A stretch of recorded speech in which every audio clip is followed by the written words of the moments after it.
Lesson 134. Let me perceive forgiveness as it is. Let me perceive forgiveness as it is. Let me perceive forgiveness as it is. Now let us review the meaning of forgive, for it is apt to be distorted and to be perceived as something which entails an unfair sacrifice of righteous wrath, a gift unjustified and undeserved, and a complete denial of the truth. In such a view, forgiveness must be seen as eccentric folly, and this course appears to rest salvation on a whim. This twisted view of what forgiveness means is easily corrected when you can accept the fact that pardon is not asked for what is true. It must be limited to what is false. It is irrelevant to everything except illusions. Truth is God's creation, and to pardon this is meaningless. All truth belongs to Him, reflects His laws, and radiates His love. Does this need pardon? How can you forgive the sinless and eternally benign? The major difficulty that you find is genuine forgiveness on your part, is that you still believe you must forgive the truth and not the illusions. You conceive of pardon as a vain attempt to look past what is there, to overlook the truth in an unfounded effort to deceive yourself by making an illusion true. This twisted viewpoint but reflects the hold that the idea of sin retains as yet upon your mind as you regard yourself.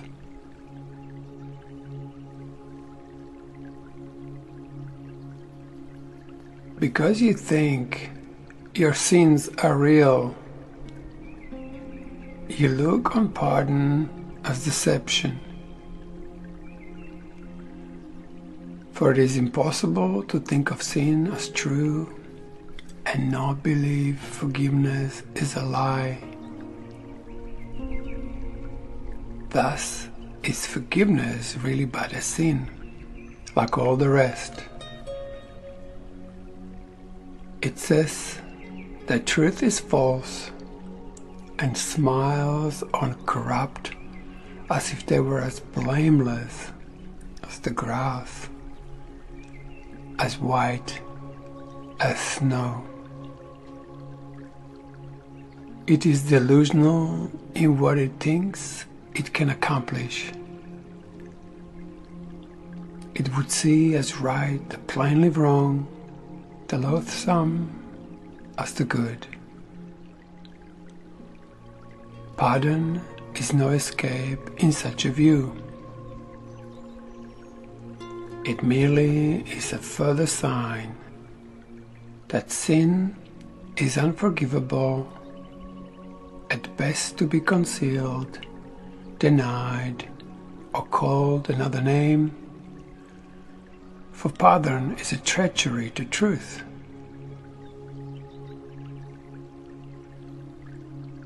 Guilt cannot be forgiven.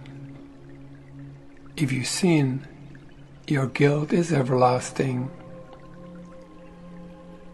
those who are forgiven from the view their sins are real are pitifully mocked and twice condemned, first by themselves for what they think they did, and once again by those who pardon them.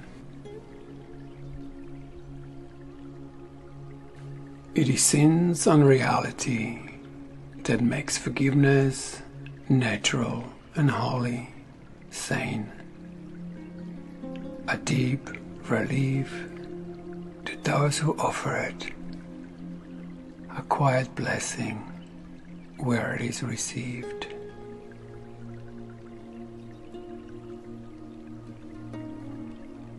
It does not countenance illusions, but collects them lightly with a little laugh and gently lays them at the feet of truth. And there they disappear entirely.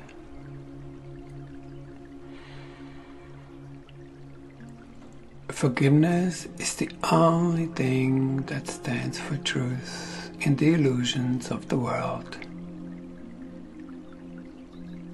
It sees their nothingness and looks right through the 1,000 forms in which they may appear. It looks on lies, but it's not deceived. It does not heed the self-accusing shrieks of sinners, mad with guilt. It looks on them with quiet eyes and merely says to them, "My brother, what you think is not the truth."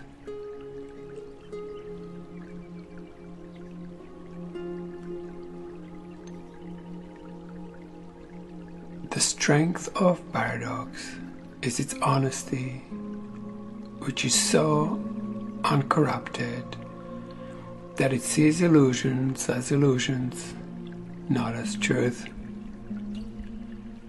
It is because of this that it becomes the undeceiver in the face of lies, the great restorer of the simple truth. By its ability to overlook what is not there, it opens up the way to truth, which have been blocked by dreams of guilt.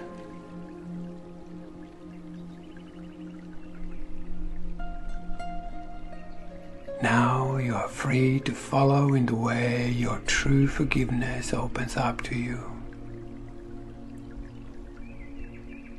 For if one brother have received this gift of you, the door is open to yourself.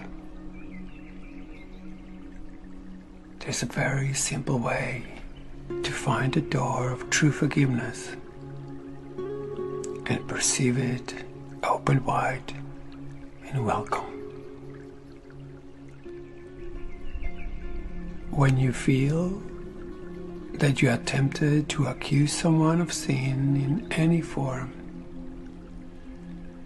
do not allow your mind to dwell on what you think he did, for this is a self-deception. Ask instead, should I accuse myself of doing this? Thus will you see alternatives for choice in terms which render choosing meaningful and keep your mind as free of guilt and pain as God Himself intended it to be, and as it is in truth. It is but lies which would condemn. In truth is innocence the only thing there is. Forgiveness stands between illusions and the truth, between the world you see and that which lies beyond, between the hell of guilt and heaven's gate.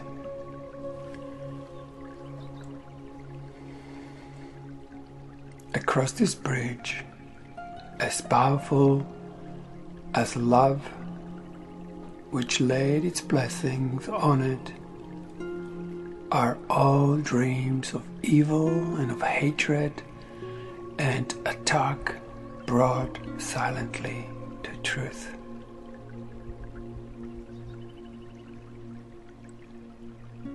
They are not kept to swell and bluster and to terrify the foolish dreamer who believes in them. He has been gently awakened from his dream by understanding what he thought he saw was never there. And now he cannot feel that all escape has been denied to him.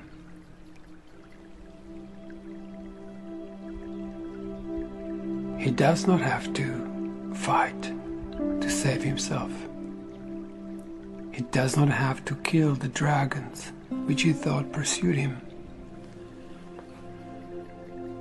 Nor need he erect the heavy walls of stone and iron doors he thought would make him safe.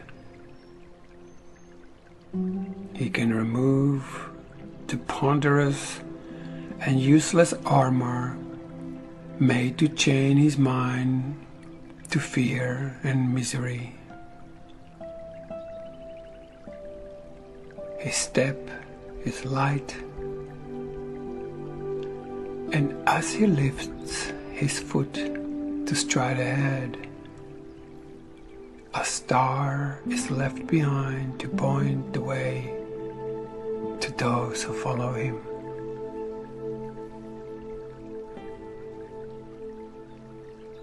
Forgiveness must be practiced, for the world cannot perceive its meaning, nor provide a guide to teach you its beneficence. There is no thought in all the world which leads to any understanding of the laws it follows,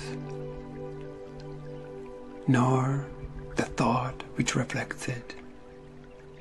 It is an alien to the world, as is your own reality, and yet it joins your mind with the reality in you.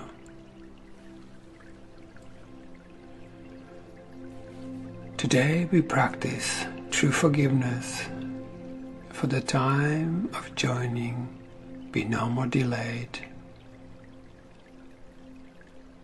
For we would meet with our reality in freedom and in peace. Our practicing becomes the footsteps, lightening up the way for all our brothers who will follow us to the reality we share with them.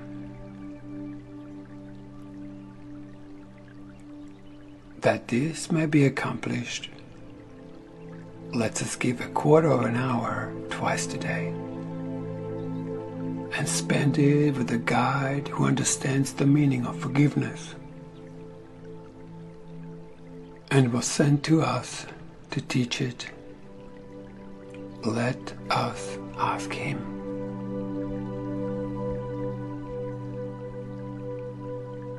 Let me perceive forgiveness as it is. Let me perceive forgiveness as it is. Let me perceive forgiveness as it is. Then choose one brother or a sister as He will direct, and catalogue His sins as one by one they cross your mind. Be certain not to dwell on any of them, but realize that you are using His offenses, but to save the world from all ideas of sin. Briefly consider all the evil thoughts you thought of Him, and each time ask yourself, would I condemn myself for doing this?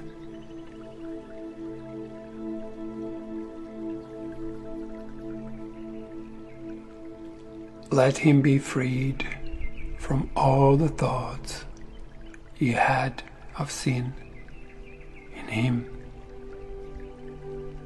And now you are prepared for freedom. If you have been practicing thus far in willingness and honesty, you will begin to sense a lifting up, a lightening of weight across your chest, and deep and certain feeling of relief.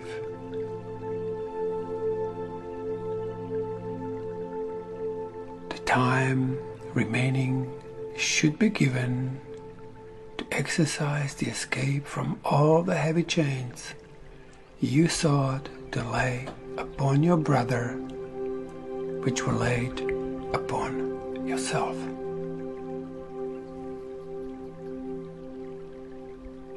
Forgiveness should be practiced through the day, for there will be so many times when you forget its meaning and attack yourself. When this occurs, allow your mind to see through its illusion as you tell yourself, let me perceive forgiveness as it is. Should I accuse myself of doing this? I will not lay this chain upon myself. And also in everything you do, remember this. No one is crucified alone. And yet, no one can enter heaven by himself.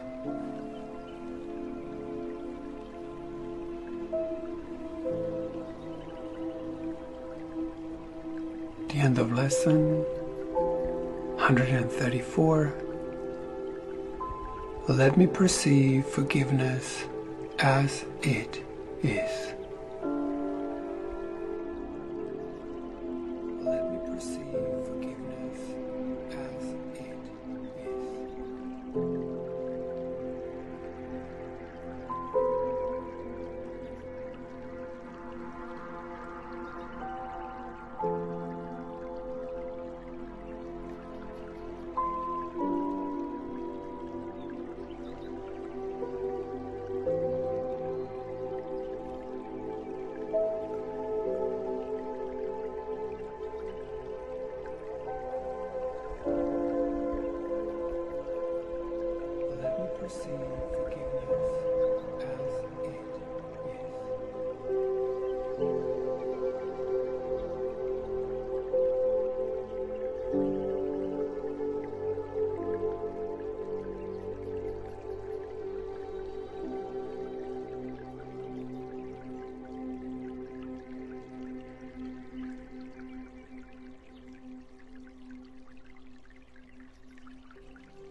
let me perceive forgiveness